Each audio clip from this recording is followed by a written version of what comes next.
Hi, it's me again with Corel Draw Tips and Tricks. And while that other video was loading, that I just did text to path and made it look like it was on the inside of a ring. While it was loading, I thought you could do it a little differently and you could make a envelope. Now let me back up here a little bit, move this line over. When you do this, you'd want to make sure your lines are equal. And then we can just nudge.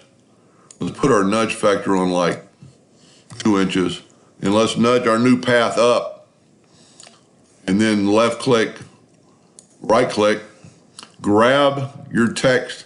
Let's make it a little bit smaller. Make it just a little bit smaller. Then go to effects and go down to envelope, and right here click on create a new envelope form, and you've got your text. Bam. So that's going to make it in that shape, and then just have it go to that shape and then nudge it down that 2 inches. Now we're a little bit big for the ring if we're going to do a ring, but you could also change your nudge distance back to 0.001 and nudge this down just a hair. Now this is probably just as easy, if not better, but it's also, you can't really change it too much. You can't make it 45 points, well, because it's not a text anymore.